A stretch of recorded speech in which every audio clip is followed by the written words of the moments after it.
시청자 여러분 안녕하십니까. 이영풍 TV입니다. KBS에서 민노총 세력이 또 발호하기 시작했습니다.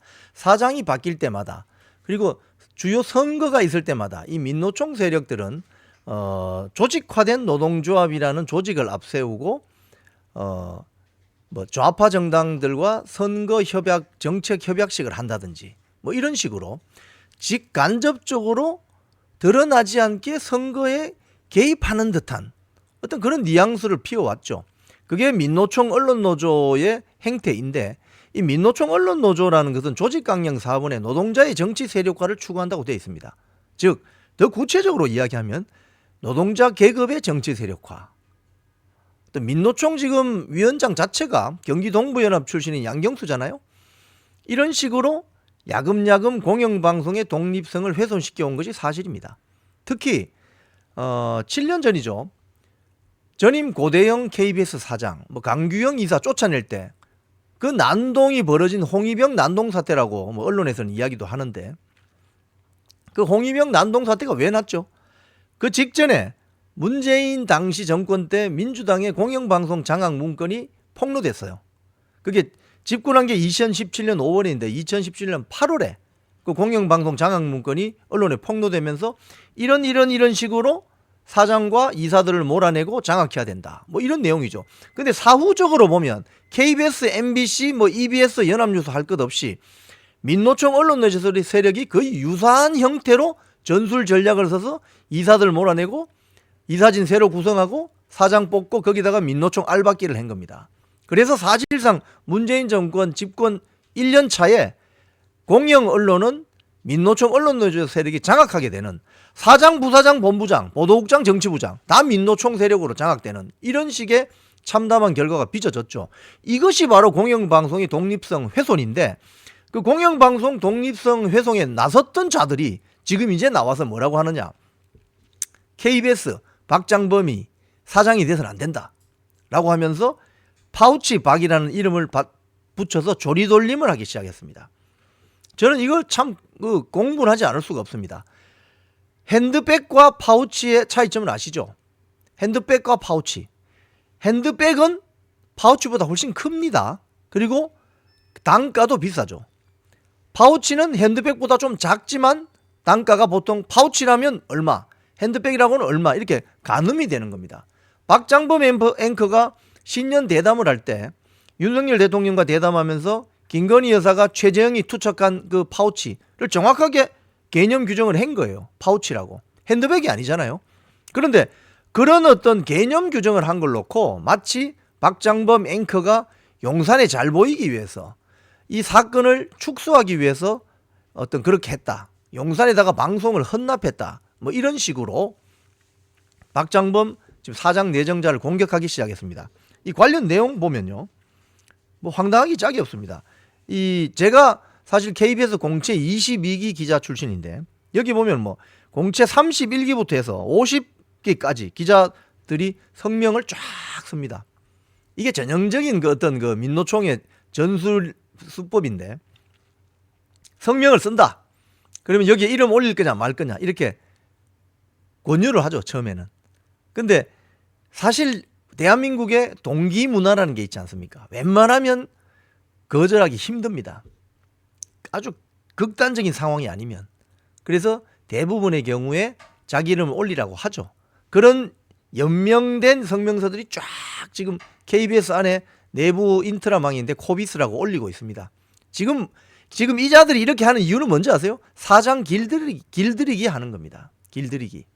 자, 그런데 제가 파우치 이야기는 했고, 여기 기자협회 보도 내용을 보면 이런 게 있습니다. 이른바 파우치 외국 회사의 조그만 백이라고 표현을 해서 사안의 본질을 축소시켰다. 이런. 자, 저는 여기에서 지금 이 박장범 사장 나가라고 외치는 KBS 기자 PD들에게 묻고 싶어요. 기자 PD들은 프로그램을 기획하는 사람들이니까. 좋아요. 김건희 여사가 그 파우치백을 받았어요. 그리고 별도 보관을 했죠. 자, 그러면 최재형이라는 자에 대해서는 KBS 기자 PD들이 취재를 해봤습니까? TV조선이 공영방송 종사자들이 조금 우습게 보는 민영방송 종편이 최재형을 추적하고 있습니다. 최재형이 9년 전에 미국 남가주 노예로부터 목사 제명 당했던 사실, 또 일부 인터넷 매체에서 최재형은 북한 통일전선부의 맹경일 부부장을 만나서 사진을 찍고 대한민국 주사파 출신들이 활개를 치는 통일TV, 통일뉴스, 427 시대연구원 같은 그런 매체를 종으로 횡으로 왔다 갔다 하면서 인적 네트워킹을 만드는 이 최재형, 시민단체 길 민경우 대표의 말처럼 최재형은 사실상 걸어다니는 대남문화공작원이다. 이런 이야기가 KBS 프로그램에서 나온 적 있어요? 왜 KBS 기자 PD들은 이런 거 취재 안 하죠? 왜? 민노총 언론노조원, 노동자의 정치 세력화를 추구하는 단체에 소속된 조합원이기 때문이 아닙니까? 왜 여러분들은 최재형에 대해서 취재 안 해요? 그리고 함정 몰카, 최재형의 함정 몰카에 대해서는 그 도덕성의 문제, 취재 윤리의 문제, 그 방송 안 합니까? 응? 오로지 최재형이 투척한 그 파우치백을 김건희 여사가 받았다는 그거 하나만 가지고 지금, 그리고 그 파우치백을 뭐 사건 사안을 축소했다, 이거 가지고 박장범은 사장 후보가 안 된다? 너무 논리가 빈약한 거 아니에요?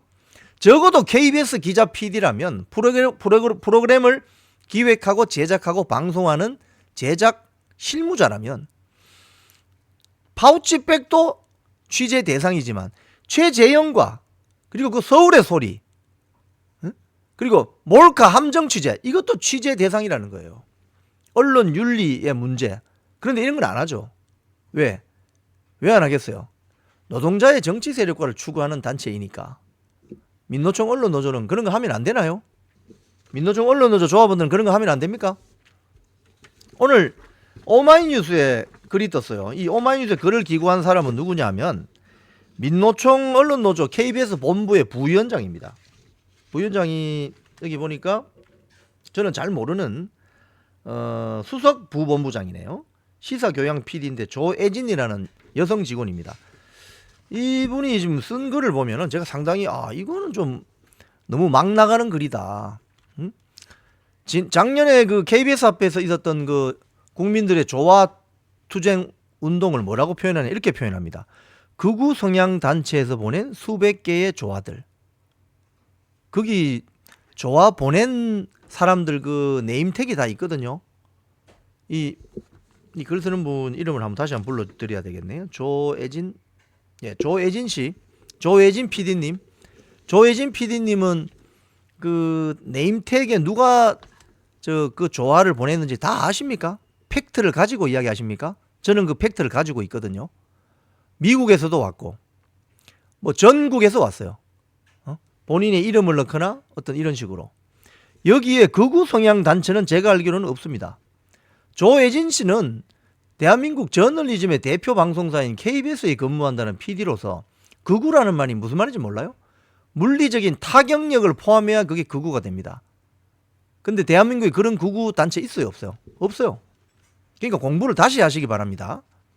자, 그리고 더 라이브, 주진우 라이브 최경영 최강시사가 폐지됐다. 저는 이 폐지된 걸 환영했습니다. 왜?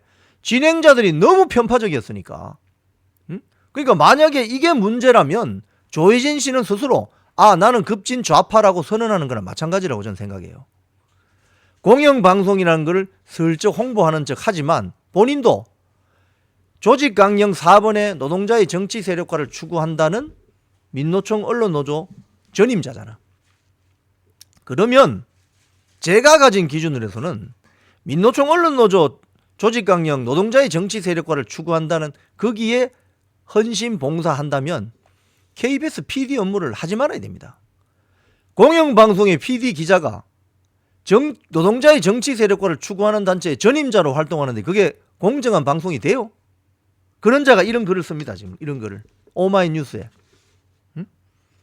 그러면서 기울어진 운동장에 좀 운동장을 균형을 좀 맞춰보고자 하는 세력들에 대해서 극우다, 극우 성향이다, 이해할 수 없는 그런 일이다, 이렇게 하면서 비판하는데, 비판을 할 수 있죠. 하지만 최소한도로 대한민국 대표 공영방송 KBS의 실무 제작자라면, 제작 실무자라면 좀 기계적 균형이라도 해야 되겠다는 생각이라도 하시기 바랍니다. 그리고 지금 박장범 사장에 대한 이런 여러 기수별 성명, 민노총 언론노조의 이런 움직임은 결국은 뭐냐? 사장 길들이기 하겠다는 겁니다. 이건 어떻게 보면 박민 사장이 지난 1년 동안 민노총과의 어떤 전선에서 전략 전술상 실패했다는 이야기나 마찬가지입니다. 결국 박민 사장이 남긴 유산이에요. 이건 박장범 신임 사장 내정자가 어떤 식으로 이 난관을 헤쳐나갈지 정말 기대가 됩니다.